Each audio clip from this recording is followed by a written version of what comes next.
అబ్రహాము హారానులో నివసించాడు.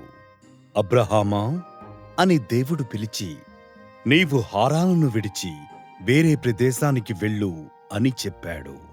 ఆ ప్రదేశమెక్కడో దేవుడు అబ్రహాముకు చెప్పలేదు.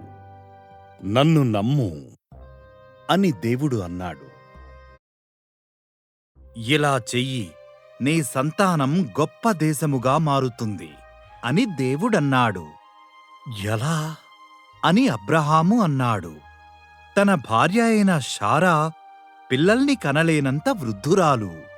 నన్ను నమ్ము అని దేవుడన్నాడు.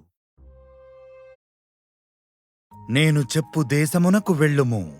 ఆకాశ నక్షత్రముల కంటే నీ సంతానం ఎక్కువవుతుంది.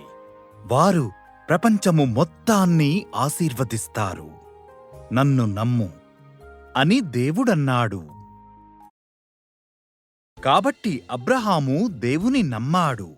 తన భార్య అయిన శారాను, తన తమ్ముని కుమారుడైన లోతును, వారికి కలిగిన సమస్తమును తీసుకొని కానాను దేశానికి వెళ్ళాడు. అక్కడికి చేరుకొని షెకెములో నివాసము ఏర్పాటు చేసుకున్నాడు. దేవుడు తనకు ప్రత్యక్షమయ్యాడు. ఈ దేశాన్ని నీకు, నీ సంతానానికి ఇస్తాను అని దేవుడు చెప్పాడు.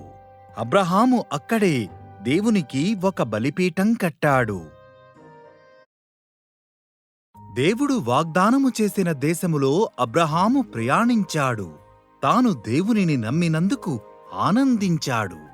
దేవుడు వాగ్దానము చేసిన వాటన్నిటిని బట్టి మరొక బలిపీఠం కట్టి దేవునికి కృతజ్ఞతలు తెలియజేశాడు.